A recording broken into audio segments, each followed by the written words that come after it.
Hello साहिल भाई, कैसे हो? मैं ठीक हूँ सर। मोमिन है सर आप? हाँ, मोमिन हूँ मैं। नमाज वमाज पढ़ने वाले मोमिन है या हल्के फुल्के है? नमाज नहीं पढ़ता ब्रो मैं। सूरा ईरा कोई आता है आपको? हाँ, सूरत आती है ना। कौन सी पढ़िए। सुनाऊँ? ये 10। इन आते ना कल को सर फसल रब्बी का वनहर इन नसानिया तो वो लगता है। हम्म। और कोई सुनाओ। हाँ सुनाओ, जो जो याद है तब्बत यदा सुनाते जाओ। तब्बत यदा अबी लहब व तब्ब मा अगना अन्हु मालुहु व मा कसब सयस्ला नारन जाता लिए सयस्ला नारन जाता सॉरी तब्बत यदा अबी लहब व तब्ब मा अगना तब्बत यदा अबी लहब व तब्ब मा अगना अन्हु मालुहु व मा कसब सयस्ला नारन जाता। नहीं आता यार, इतना अच्छा, इतनी आती है। जिसका फिर हाथ तोड़ने की बात चल रही है इस आयत में, उसी का नाम आप नहीं कुल ले हु पा रहे हैं। कुल उसी के नाम से हुवल्लाहु तो ये अहद पूरी अल्लाहु आयत है। समद लम यलिद वलम यूलद वलम यकुल लहू कुफुवन अहद। फिर आती है भाई, कुल औज़ु पारा बिरब्बिन अम्मा के नास। अलावा भी कोई पारा आपको याद है? सुने, ये तो ब्रेक है। भाई, पारा अम्मा के अलावा भी कोई और पारा पढ़ा है कि नहीं आपने? यार, मोमिन नहीं आते भाई, सिर्फ नहीं। पारा अम्मा के सुनाते हैं। मतलब 29 पारा और आप लोग पढ़ते ही नहीं है क्या? सिर्फ एक पारे पर ईमान रखते हैं? अ, बात तो सही है आपकी, पर नहीं कर पाता हूँ मैं इतना आसान सा। लगता होगा, छोटी छोटी सूरा है इसलिए ना। ऐसा भी कह सकते हो आप। सही बात है। फिर आपसे ठीक क्या है बातें चलिए। करें, आप तो उतना चले सर। हाँ नहीं, मैं कह रहा था कि मोमिन ही है ये। तो भाई नमाजें भी नहीं पढ़ते, हालांकि अल्लाह के रसूल तो कहते हैं कि एक मुस्लिम और एक गैर मुस्लिम में, काफिर में फर्क करने वाली चीज नमाज है। सही बात है। तो तो आप सीरियसली नहीं नहीं लेते अपने रसूल को? सीरियसली। नबी मेरे पास फरमाते कोई हैं जवाब नहीं है कुर्रतु आपके। ऐनी फी सलात। नबी ने हाँ, फरमाया सही ना, बात है। कुर्रतु ऐनी फी सलात, अगर कोई नमाज पढ़ता है तो वो मेरी आंखों की ठंडक है, मुझे बहुत सुकून मिलता है। हाँ हाँ हाँ, तो आप बिल्कुल नबी को बिल्कुल। सुकून पहुंचा ही नहीं रहे, उनको तकलीफ दे रहे हैं। हाँ, सही बात है। सही बात क्या है, पर सीरियसली नहीं ले रहे अपने नबी को? मैं थोड़ा मैं एकदम हार्डकोर मोमिन तो नहीं हूँ।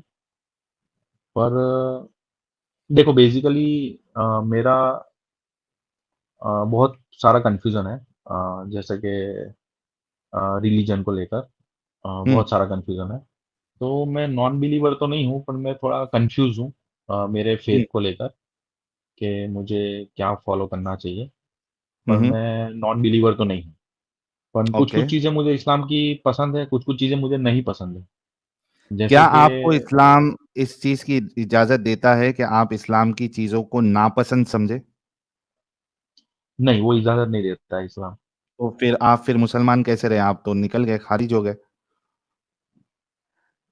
क्योंकि वो मैं देखो, इसलिए बोल रहा हूँ। इस्लाम में नहीं, एक एक चीज़ है कि कोई चीज़ जब तक ज़बान पे नहीं आती, अभी मैंने बोल दिया आपके सामने ये बात, तो तो अभी क्योंकि खा मुझे बात लिया। करनी, नहीं, मुझे बात करनी थी इसलिए मैंने बोला। तो पर निकल गया ना अभी जबान से, तो जबान पे भी आ गई। हाँ हाँ हाँ। हाँ, ज़बान पे आ गई नहीं नहीं, बात। साहिल भाई, इनका तो स्टेटमेंट ले लें, बल्कि जो ये कहना चाह रहे हैं ये और जबरदस्त होगा। जी भाई। हाँ, तो जैसे कि मैंने आपके सामने बोल दिया, क्योंकि ये बात मुझे करनी थी आपके सामने। हाँ। जैसे मैं एक फॉर एग्जांपल, मैं बचपन से मुस्लिम फैमिली में पैदा हुआ हूँ, ठीक है? हम्म। तो ये बात मैं किसी से वैसे कर नहीं सकता। आपको भी पता है कि अगर मैं फैमिली में ऐसे बात करूँ तो हम्म। क्या हो जाएगा, आपको भी आइडिया होगा। तो राइट। हाँ, तो ऐसे खतरनाक तो मजहब को आप दिल से भी क्यों अच्छा मान रहे हैं? कुछ कुछ चीज़ें मुझे पसंद है भाई इसमें। कुछ कुछ हम्म। चीज़ें पसंद है, कुछ कुछ चीज़ें, और मैं इसको मैं एक्चुअल में जो अ, जैसे कि जन्नत जहन्नम की बात आती है ना, वहाँ पे मैं बहुत ही वो हो जाता हूँ कि अगर वाक़ई में जहन्नम है, तो मैं जहन्नम में हम्म। नहीं जाना चाहता। समझ रहे हो ओके, बात? डर। तो हाँ, और डर, फियर। दूसरी चीज़ मैं आपको ये बताऊँ कि अ, दूसरी चीज़ मैं ये बताऊँ कि जब भी मेरे सामने कोई ऐसा सवाल आता है, कोई भी सवाल, जैसे कि इस्लाम इलॉजिकल बात अगर इस्लाम की हो गई, फॉर एग्ज़ाम्पल, हम्म। कोई इलॉजिकल बात, अगर आपने कोई अभी अभी आप ये स्ट्रीम में बात कर रहे थे कि भाई ये कुएँ के पानी वाला, तो वो बात मेरे समझ में नहीं आई। यानी मुझे थोड़ा आपकी बात सही लगी, थोड़ा इस तरफ ऐसा लगा कि भाई ये इलॉजिकल हो सकता है। तो अगर इलॉजिकल बात मेरे सामने आती है तो फिर मैं उसके पीछे थोड़ा रिसर्च करता हूँ, आपकी स्ट्रीम में देखता हूँ, मैं फॉलो भी करता हूँ आपको, और फिर कुछ कुछ जगह पे मुझे लॉजिक मिलता है, जैसे कि जाकिर नायक को सुन लिया, फिर कभी कभी मैं मुफ्ती मैंग को सुन लेता हूँ, फिर क्या कभी लॉजिक कभी मिला आपको वो बताएं, किस चीज में लॉजिक मिला? जैसे कि अ, एक सिर की बात थी, सिल्क किसकी? सिल्क सिल्क वाला, सिल्क सिल्क फिर का जो क्वेश्चन था, हाँ सिल्क का हाँ। क्वेश्चन मुझे बहुत हर्ट करता था, बिकॉज के मेरे भी फैंस है हिंदू, बहुत सारे। हम्म।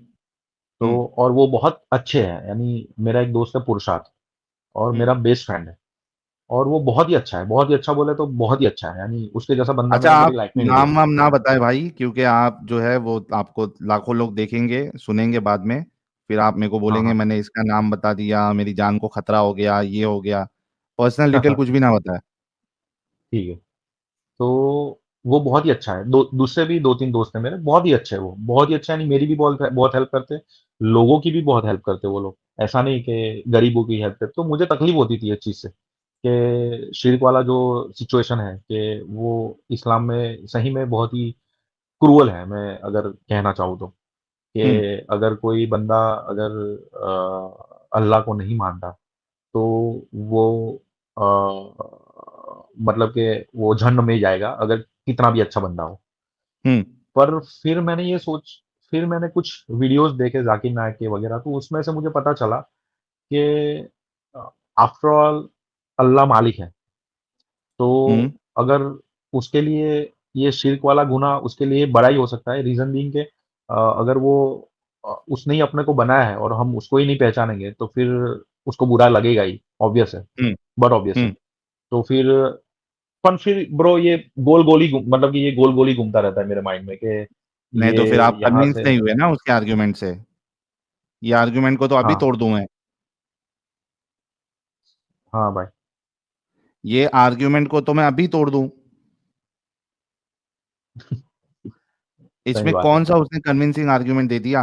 आप सबसे पहले तो कन्विंसिंग ये ये है बताओ। कन्विंसिंग ये है हाँ। कन्विंसिंग ये है कि अगर अगर मैं एक अगर मैं मालिक हूँ और मेरा नौकर हम्म। मेरी बात नहीं मानता, तो मैं ऑब्वियसली उसको काम से निकालूंगा, या उसको हटाऊंगा वहां से, या तो कोई ना कोई सजा दूंगा, या कुछ भी मतलब के। तो हम्म।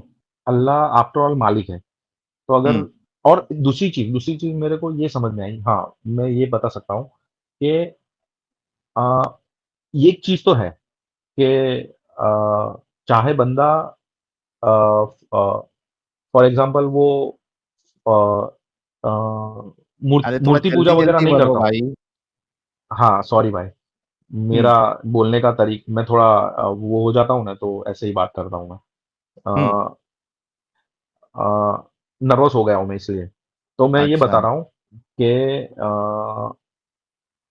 समझ लो मूर्ति पूजा वगैरह, यानी मेरा कहने का मतलब ये है कि कोई बंदा अगर गॉड में बिलीव करता है, तो हम्म। वो जहन्नम में नहीं जाएगा, मुझे ऐसा लगता है। हम्म। क्योंकि अगर गॉड में बिलीव करता है वो बंदा, तो वो 100% वो जहन्नम में नहीं जाए, चाहे वो हिंदू हो, मुसलमान हो, क्रिश्चियन हो, के कोई भी हो। क्या ये बात आपको जाकिर नाइक ने ऐसा बोली कोई भी बयान में? जाकिर नाइक ने ये हिसाब से नहीं बात करी है, पर ये हम्म। मैं मेरे लॉजिक से बता रहा हूँ, जो मैंने सिल्क को तुम्हारा मैंने लॉजिक, समझा है। सुनो, तुम्हारा लॉजिक जो है वो इस्लाम का लॉजिक नहीं है ना। इस्लाम तो साफ साफ नहीं, कहता है काफिर को, काफिर जो होगा उसको हमेशा हमेशा जहन्नम में जलाएगा अल्लाह। शिर्क ऐसा नहीं गुनाह है जो भाई, माफ पर नहीं करेगा। एक जगह पे मैंने ये सुना है जाकिर नाइक हम्म। के मुंह से, कि जैसे कि इस्लाम को हासिल करने के लिए पूरा कलमा है, ला इलाहा इल्लल्लाह मुहम्मदुर रसूलुल्लाह सल्लल्लाहु अलैहि वसल्लम, ये पूरा हम्म। कलमा है, ठीक है। अभी अ, कयामत के करीब-करीब कोई टाइम ऐसा भी आएगा जहाँ पे सिर्फ ला इलाहा इल्लल्लाह कहने वाले लोग भी खाली हुजूर साहब को पहचानने वाले लोग होंगे ही नहीं, खाली अल्लाह को पहचानने वाले लोग होंगे। नहीं तो वो ऐसा लोग नहीं भी है। जन्नती है। ऐसा नहीं है, कोई नहीं, भी ये इसमें मैं नहीं है। सुना है। नहीं, मैंने सुनने से क्या होता है? फैज़ अहमद के बयान में सुना है, सु, 100%। सुनने से फैज़ क्या अहमद। होता है? वो हदीस पेश करे। कौन सी हदीस बोले ऐसा कि जो रसूल को नहीं माने सिर्फ भाई अल्लाह को माने वो भी जन्नत में जाएगा? फैज़ अहमद के बयान में मैंने ये सुना है भाई। अरे बयान में ये सुना मैं है, मेरे को वो हदीस चाहिए जहां पे हो कि रसूल की रिसालत का इनकार कर दे और सिर्फ अल्लाह को माने तो वो जन्नत में जाएगा।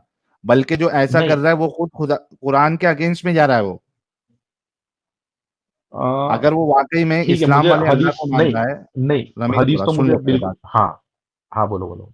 अगर वो लॉजिकली भी ये सही नहीं है, वो इस वजह से क्योंकि अगर वो कुरान वाले अल्लाह को मान रहा है तो वो कुरान का दारोमदार जो है वो पूरा आयत और रसूल के जरिए से ही, और उसी नहीं कुरान लेकिन में लिखा साहिल हुआ भाई, है। हाँ, हाँ कुरान की आयत भी है ना, वो मा काना मोहम्मदिन अबा अहदिम मिन रिजालिकुम वलाकिन रसूलुल्लाह व वो खातमुन खातमुन नबिय्यीन। नबिय्यीन, हाँ। यानी हाँ, यानी मोहम्मद तुम में से किसी के बाप नहीं, लेकिन वो अल्लाह के सच्चे रसूल और आखिरी नबी हैं। तो इसका मतलब अगर कोई नबी को खातमुन नबिय्यीन या रसूल या नबी नहीं मान रहा है मोहम्मद अरबी को, तो आयत का इनकार कुरान का कर रहा है। इनकार कर और रहा अगर है। आयत का इनकार कर रहा है, कुरान का इनकार कर रहा है, तो फिर वो मुसलमान नहीं रहा भाई, है ना। तो कुरान की आयत है मा काना मोहम्मदिन अबा अहदिम मिन रिजालिकुम वलाकिन रसूलुल्लाह व खातमुन नबिय्यीन। समझ रहे भाई। और जाकिर नायक साहब का वीडियो मेरे हाँ पास है समझ रहा जिसमें हूँ। वो कह रहे हैं कि अगर कोई अल्लाह पर यहाँ ईमान नहीं ला रहा है, मुसलमान नहीं, तो वो जन्नत नहीं जाएगा। आप कहें तो हम उसका लिंक दे देंगे, आप चेक कर लीजिएगा। और दूसरा देखो नहीं, कि वो मैंने आप सुना है कि, हाँ हो हाँ, कि, बोलिए साहिल भाई। हाँ, मुझे ये बताओ कि शिर्क की जो बात कही आपने, ये तो एकदम इलॉजिकल बात है।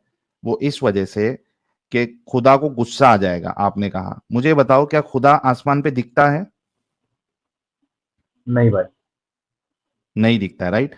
अगर हम्म, खुदा दिख रहा होता और उसके बाद अगर उसका कोई इनकार करता, फिर गुस्सा अगर अल्लाह को आता, तो समझ में आता। अल्लाह तो हाँ आसमान वो पे बात दिख है नहीं रहा आपकी। है ना, क्योंकि एब्सोल्यूट नहीं हम्म। है ना ये चीज कि अल्लाह है। हाँ सही बात है। ये बात पे गौर करना। ये एब्सोल्यूट चीज नहीं है कि अल्लाह दिख रहा है उसके बाद कोई इनकार कर रहा है, तो अल्लाह का गुस्सा जायज है। अल्लाह दिख नहीं रहा है भी क्या नहीं है वो भी नहीं मालूम है, फिर उसको किस बात की चिढ़, हाँ किस बात पे गुस्सा? वो पॉइंट है आपका, वैलिड पॉइंट है आपका। और और दूसरा ये बताओ कि आपने किसी को काम पे हायर किया, हम्म। ठीक है। आपने किसी को काम पे हायर किया, आप उससे क्या एक्सपेक्ट करेंगे कि वो आपको बॉस बॉस बॉस बॉस बोले, या जो काम के लिए रखा है वो काम करे? काम के लिए रखा है वो काम करे। है ना, वो आपको बॉस मानता नहीं मानता, दिल से मानता नहीं मानता, उससे आपको फर्क पड़ता है नहीं पड़ता है? नहीं, कोई फर्क नहीं पड़ता। किससे फर्क पड़ेगा? काम से फर्क पड़ेगा, अगर काम नहीं काम करेगा से तो। फर्क पड़ेगा, राइट। तो जो बाकी हम्म। रिलीजियन में, या जैसे कि आप सनातन ले लीजिए, उसमें जैसा कर्म है, ठीक है, चलो मैं रिलीजन का हम्म। नाम नहीं लेता हूं, मैं बताता हूं कि जो कॉन्सेप्ट है वो अगर कर्म पे होता, जन्नत और हम्म। जहन्नम, कि कोई अच्छा हम्म। काम करेगा तो उसको अल्लाह जन्नत देगा, जो बुरा काम करेगा उसको जहन्नम देगा, तो यहां तक तो ये तो लॉजिकल है। लेकिन इस बात पे जहन्नम देना कि भाई मेरी इबादत नहीं करता था, किसी और की करता था, हालांकि वो दिख भी नहीं रहा, उसको कोई ढूंढ भी नहीं सकता, उसकी बातें इलॉजिकल है, उस पे किसी को हमेशा हमेशा के लिए जलाना, तो ये तो भाई बिल्कुल नाइंसाफी है। हाँ, ये बहुत ही, मैं बोलूँगा बहुत ही क्रूल थिंग है इस्लाम का, कि हमेशा हमेशा की जान कोई कैसे बर्दाश्त करेगा यार, हमेशा हमेशा के लिए कोई जलेगा कैसे? यानी मेरा दोस्त ही है समझ लो कोई, तो हम्म। वो किसी के बस की बात नहीं है कि वो ऐसा हाँ मैं कोई हो एक सके। हेलो साहिल तो सर। हाँ, एक मिनट, एक अपने प्यारे भाई, हमारी एंजल जी भी आ चुकी है। एंजल जी, आपका स्वागत है, इस्तकबाल है। Thank you. बस इनके ही बात पे बोलना चाह रहे थे एक बात। इनके ही पॉइंट पे ये कह रहे हमेशा हमेशा कोई कैसे जलेगा। अगर ये एक सोच लीजिए हमेशा हमेशा का क्या मतलब है। जब आदमी को एक बार ही डालेगा तो एक ही बार में उसका काम खत्म है, तो वो हमेशा कैसे जलेगा, मुझे ये नहीं समझ आ रहा है। जब किसी नहीं, चीज में वो वो वो एंजल जी, वो एक अलग पॉइंट है कि नहीं तो हाँ तो वो यहाँ पे वो बात ही गलत हो जाता है ना कि हमेशा हमेशा के लिए चलेगा। और दूसरा नंबर आप कह रहे कि अल्लाह ने बनाया तो बनाया, भेजे यहाँ है तो सबको मानना चाहिए। अगर कोई इनकार करता है तो फिर ये तो गलत हुआ ना। जब कोई पूरी दुनिया पूरी कायनात को बनाकर बैठा है, ठीक है, तो हम एक इंसान है। तो अब जैसे कि एक एग्जांपल, अगर पता नहीं सही है या गलत, लेकिन हम देना चाहेंगे कि अब जैसे आप ले लीजिए कोई एक्ट्रेस है ना, तो उसका जो फोटो होता है वो देखिए एक रोड पे भी फेंका रहता है, एक ट्रक के पीछे लगा रहता है, उस पे गालियां देते हैं लोग उसके पीछे, मतलब कुछ भी उसका फोटो के साथ करता है, ठीक है। तो वैसा ही अल्लाह, तो उनको पता है कि मेरी औकात क्या है, उसको घंटा फर्क नहीं पड़ता है कि लोग उसके फोटो के साथ क्या बोल रहा है, क्या कर रहा है, उसको पता ही नहीं है, क्योंकि उसका पता है कि उसकी हैसियत क्या है, उसकी औकात क्या है। तो अगर अल्लाह को कोई मान रहा नहीं मान रहा, उससे उनको फर्क नहीं पड़ना चाहिए, और वो ये नहीं कह सकते कि हम तुमको, तुम अगर मुझे नहीं मान रहे हो तो हम तुमको जहन्नुम में डाल देंगे। उनको फर्क ही नहीं पड़ना चाहिए, क्योंकि वो उस लेवल का है कि कोई माने ना माने, वो अपना काम कर रहे, और जो जो जो उन्होंने बनाया जिनको, वो अपना काम कर रहे हैं। वो उनको कहने की बिल्कुल जरूरत ही नहीं था हर कदम पे कि हम तुमको जहन्नुम में डाल देंगे, हमेशा आग में जलोगे, तुम्हें ऐसी अजाब देंगे, ये कहने की जरूरत ही नहीं था। बस इतना ही। जी सही बात आप। हाँ सही बात। समझ है? तो भाई क्यों रहना फिर इस चीज में, इस जंजाल में, इस गंदगी में, इस इलॉजिकल कॉन्सेप्ट में?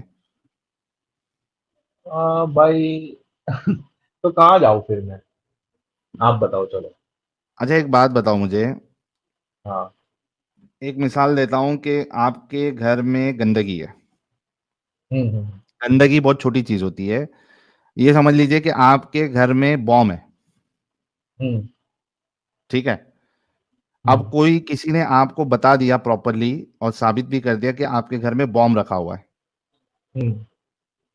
आप क्या उससे ये सवाल करेंगे कि मुझे पहले दूसरा घर दो तो मैं इसमें से निकलूंगा, या फिर घर से निकल जाओगे पहले अपने उस घर से? नहीं साहिल भाई, पहले। सिचुएशन क्या है पता है, कि बॉम्ब मेरे लिए है, पर मेरे माँ बाप हम्म। के लिए बॉम्ब नहीं है, मेरे हम्म। दादा दादी के लिए बॉम्ब नहीं है, मेरी बीवी के लिए बॉम्ब नहीं है। हम्म। तो उनके लिए तो वो समझ लो मिठाई है। हम्म। बात को समझो आप। तो अभी तो मैं, उसके लिए आप क्या कर सकते और हैं? मैं जो जिस जगह पे रहता हूँ ना भाई, हम्म। मैं जिस जगह पे रहता हूँ ना, वो ऐसी ही जगह है कि पूरी इस्लामिक कम्युनिटी है यहाँ पे। ठीक है, मैं यानी तो समझ भाई गया यहाँ आपका पे मैं, मुद्दा, समझ गया। आपको कौन कह रहा है कि किसी को बताइए कि मैंने इस्लाम को छोड़ दिया, या किसी से तस्करा कीजिए? कौन कह रहा है? भाई आप गलत समझ रहे हैं ना, तो ठीक है, अपने आगे वाले या आगे आने वाली जो नस्लें रहेंगी उनको इस तरीके से डालना, इस्लाम की शरिया में ना डालना, है ना? उनको दीन की तालीम देने के बजाय दुनियावी तालीम देना। फिर हमें अब्दुल कलाम चाहिए यार इस देश को, समझ रहे हैं ना भाई? सही बात है। हम्म। तो बोलने का मकसद ये है प्यारे भाई कि हम आपसे ये नहीं कह रहे हैं कि आप जाके सबको बताना शुरू कर दे। आप एटलीस्ट, हम्म। आप गलत मानते हैं क्या, आप निकल जाइए। उसके बाद अगर आपके बच्चे हैं, औलाद है, तो उनको इस जंजाल में फंसने नहीं दीजिए।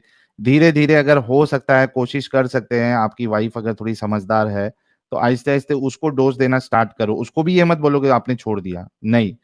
आप उससे एक एक बात रखो और देखो कि किस तरीके से वो रिएक्ट करती है, समझदार है या नहीं है। अगर वो थोड़ा बहुत अक्ल लगा रही है तो थोड़ा थोड़ा करके देखो, वो भी निकल जाए तो बड़ी बात हो गई। फिर उसके बाद अगर आपके माँ बाप पढ़े लिखे हैं नहीं है, उन पे ट्राई कर सकते हो क्या, मेहनत कर सकते हो क्या?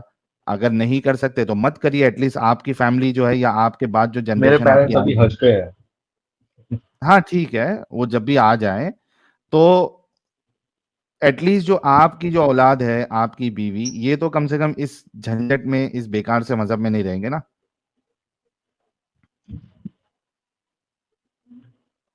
समझे भाई? बिल्कुल साहिल भाई, मैं कोशिश, पहले तो मैं, पहले ठीक है आप साहिल भाई। खुद मुतमईन हो जाओ कि ये एक गंदा मजहब है, इसमें मुझे नहीं रहना। बताओ नहीं, वो एक अलग हम्म। मसला है, लेकिन कम से कम आप कंफर्म हो गए, आपको ये यकीन हो गया कि यार ये क्या इलॉजिकल। और आप देख लीजिए, कोई भी चीज लॉजिकल नहीं है, कोई भी कॉन्सेप्ट। मैं तो आपको एक छोटी हाँ बात यानी बताता हूँ। एक चीज होती है, एक चीज आपकी सही है हम्म। कि इस्लाम के अंदर सर्कल ही घूमता है बहुत सारी सर्कल ही जगह है पे। ना। मेरे को हाँ। आज तक किसी ने ये जवाब नहीं दिया कि अल्लाह को इंसानों का टेस्ट लेना ही क्यों था। हम्म। है किसी के पास जवाब है? टेस्ट लेना नहीं ही साहिल भाई, क्यों था? सही अच्छा बात है बना साहिल देता, दुनिया को ही जन्नत बना देता, या एक जन्नत में ही डाल देता, टेस्ट लेना क्यों था? भाई। इसका जैसे कि मेरा जवाब भी, आज तक और ता कयामत तक, मेरा ये सवाल का जवाब जो है कोई नहीं दे सकता। वैसे मेरे कन्विंसिंग पास आंसर भी कोई ऐसे नहीं दे क्वेश्चंस है सकता कि जो, भाई अल्लाह ने टेस्ट लिया ही क्यों, क्या वजह थी अल्लाह को टेस्ट लेने की, क्या वजह थी, अल्लाह को क्या मिला। ये सवाल का जवाब आज तक कोई भी मोमिन किसी ने नहीं दिया। कन्विंसिंग और आंसर, कोई एक अच्छा आर्ग्यूमेंट किसी ने भी नहीं दिया। इंसान लोग क्यों टेस्ट लेते हैं? जैसे कोई बोलेगा हम लोग भी तो लेते हैं ना एग्जाम। अरे हम लोग इसलिए लेते हैं क्योंकि ये हमारी जरूरत है। टेस्ट इसलिए लेते हैं क्योंकि हमारी जो रिक्वायरमेंट है उस हिसाब से मुझे बंदा चाहिए। यानी अगर मैं कंपनी में हूं तो मेरा रिक्वायरमेंट डेवलपर की है, मैं लिमिटेड इंसान हूं, ठीक है, मुझे डेवलपर की जरूरत है, तो डेवलपर ही अंदर आए और वो मेरा काम करके दे, इस वजह से मैं उसका टेस्ट लेता हूं। सही बात है। अगर मेरे में पावर है कि कोई भी ऐरा गैरा नत्तू खैरा उसको मैं अपनी पावर से डेवलपर बना सकता हूं, तो भाई क्या मैं टेस्ट लूंगा? क्या सीधा उसको डेवलपर बना दूंगा? हाँ, यानी दुनिया की बात और वो बात पूरी अलग है। आपकी बात मैं इनकार नहीं करूंगा यहाँ पे। है ना? मैं समझ पा रहा हूँ ये आप जो कह रहे हो। टेस्ट तो आदमी जरूरत के हिसाब से लेता है कि उसकी जरूरत होती है, उसका फायदा होता है। हम्म। तो यहाँ पे बिल्कुल बेमतलब सी चीज है कि अल्लाह को टेस्ट लेने की जरूरत पड़ी ही क्यों, क्या उसका फायदा? सही बात है कोई आपकी। आंसर नहीं। तो सारी के सारे जो मेजर कॉन्सेप्ट है इस्लाम का वो सारा इलॉजिकल है भाई। हम्म। साजिद कुछ बोल रहा था यार, I am really sorry. Sajid बोलो। नहीं, कोई नहीं। मैं ये कह रहा था इसमें अगर तकदीर का अब ऐड कर दें, आपने जो बात बोली है, तो लाला जी की स्ट्रीम हुई थी, आप उसको भी देख लीजिएगा भाईजान, है ना? सैटरडे की स्ट्रीम थी एडम सीकर उर्दू के चैनल पे। तो तकदीर में लिखा हुआ है जो, तो क्यों पहले अल्लाह ने लिख दिया कि साजिद इस्लाम छोड़ेगा या साहिल इस्लाम छोड़ेगा? यार क्यों ऐसा क्यों किया? मुझे अच्छा भी तो लिख देता, क्योंकि जो खुदा ने लिख दिया साजिद वही करेगा। साजिद अपने मन से कुछ नहीं कर रहा है, तकदीर में अल्लाह ने लिख दिया पहले से। मोहम्मद एक पैदा होंगे 1400 साल पहले, वो रसूल होंगे। साजिद एक पैदा होगा, वो इस्लाम लाएगा, फिर वो काफिर हो जाएगा। तो ये मैं खुद से तो कर नहीं रहा हूँ भाई, समझ रहे हैं ना? हाँ, सही बात है आपकी। चलिए, आज हमारे रमीज साहब का भेजा जो है दिमागी अपंग निकल गया। आई होप वो अपने घर वाले के अंदर ये दिमागी अपंग आने नहीं देंगे, खास करके उनकी जो नस्ल चलेगी। रमीज भाई के लिए एक गुलाब का फूल हो जाए यार। लाइव सेशन में एक हमारे प्यारे भाई ने इस्लाम को छोड़ा और इसकी हकीकत को समझा, तो एक गुलाब का फूल तो बनता ही है रमीज भाई के लिए। बिल्कुल। और भाईजान किसी को बतलाने की जरूरत नहीं, किसी को अपना बताए। आप जिस तरह पहले रहते थे उसी तरह रहें, नमाज पढ़ने जाते तो कोई दिक्कत नहीं, लेकिन अंदर ही अंदर आप समझ रहे हैं जिस तरीके से, उसको भी धीमे धीमे तर्क कीजिए, पीछे जाइए, है ना? फिर आपकी जो वैसे भी वो क्वालिटी नहीं है पढ़ सब। रहे थे, हाँ हल्के हाँ, फुल्के। और हाँ, हल्के फुल्का भाई पहले मेरी इन्होंने बता जुम्मा दिया नहीं था। होती है कभी। और जो सबसे करीबी आपके हैं, आपकी शरीक हयात, आपकी अहलिया होंगी, आपकी वाइफ होंगी, तो उनको धीमे धीमे बतलाइए हकीकत इस्लाम के। फिर औरतों को क्या हक दिया गया, ये एंजल जी ऊपर बैठी है ना, इनका भी चैनल है, उन पे जाकर के देख लीजिएगा औरतों को क्या हक दिया गया है, क्या नहीं दिया गया है ना। तो धीमे धीमे वो भी उस रास्ते से निकलेंगी। जब आपके बच्चे होंगे तो उनको दीनी तालीम की जगह दुनियावी तालीम दीजिए, IAS बनाइए, IPS बनाइए, साइंटिस्ट बनाइए ना, फिर देखिए हाँ, देश उस पे तो तरक्की मैं करता ध्यान है। दे ही रहा हूँ हाँ भाई। बिल्कुल। ठीक है रमीज देखिए भाई, आपके लिए बहुत अच्छा गुलाब ठीक लगा है आया। आपसे जी। बात करके। साहिल भाई, बहुत अच्छा लगा आपसे बात करके। साहिल भाई और साजिद भाई और Angel thank you, everyone, like bye bye. Thank you thank you, so thank very you. Much.